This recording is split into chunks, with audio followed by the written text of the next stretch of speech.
So what is right and wrong exactly? We always spend our time searching for the right way, searching for the correct answer, searching for what is not wrong and stuff. But what is right and wrong? I believe what is right and what is wrong is a very relative term.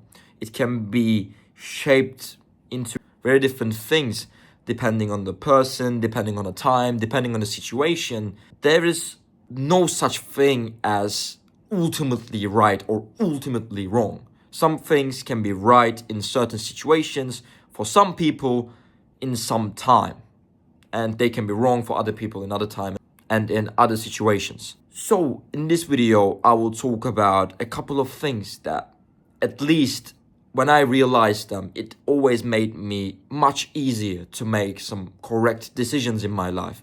And these are especially about some rights and some wrongs.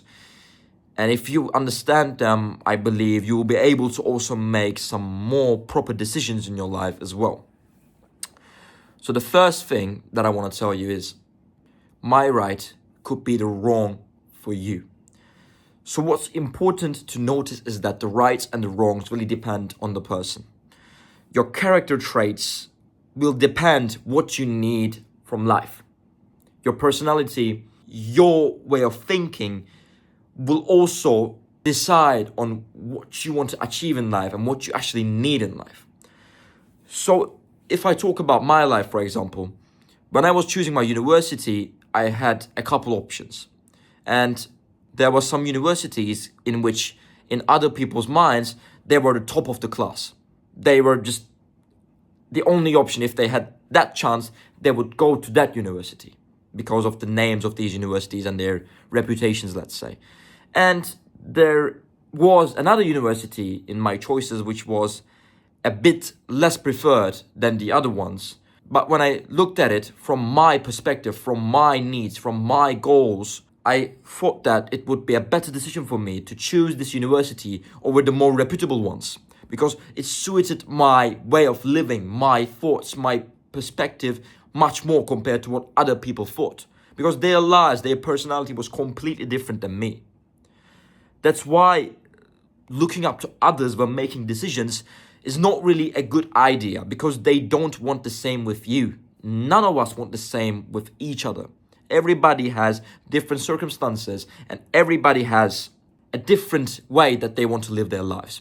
That's why I always say in my videos that reflection and being aware of how you think and what you feel is very important in order for you to actually know what you need. Because if you act upon some tips and some tricks and some logical sense, you will not find what is actually right for you. Because logic and some tips and tricks and rights and wrongs, they don't lead you to the way that you want to be in. The only thing that will lead you to be on the way that you want to be in is yourself, is your mind and how you feel and how you think and what perspectives you have about life. So it's very important to take a look at all these.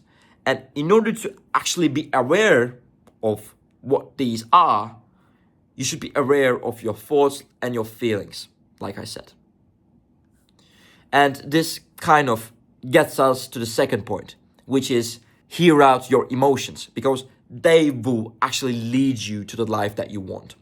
Of course, I don't mean to be like an emotional being all the time. I don't mean to be overreactive and hypersensitive about everything. And I don't mean you should become someone who copes with everything and who finds excuses about the things that they need to do, but they don't do because they don't feel like it. I'm not telling you these.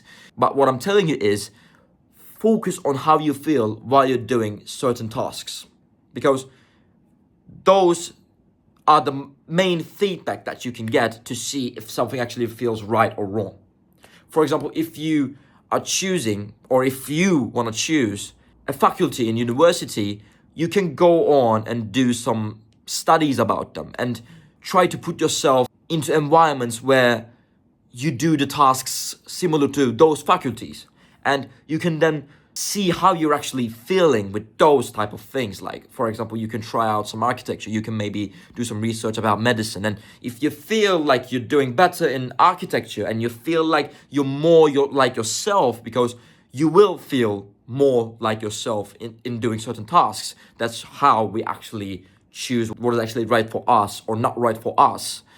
And if you feel more like yourself while doing some architecture shit, and even though on paper it sounds less logical to become an architect compared to a doctor, for example, if you feel more like yourself while you're working as an architect, then go and choose that major in university.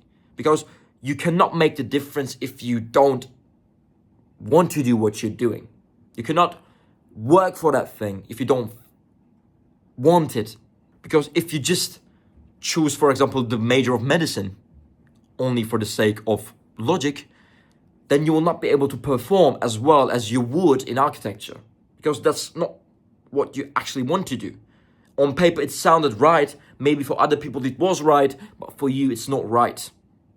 And if you had listened to your emotions while you were making that decision, you would have made the right one. Because as humans, as much as we think that we are derived by logic, no, I don't agree with that. Most of the times we act with emotions, and that will, if it is done in a controlled way, will lead us to the correct pathway. And that's why we should take a look at our emotions. And the third thing that I want to say is to experience as much as you can.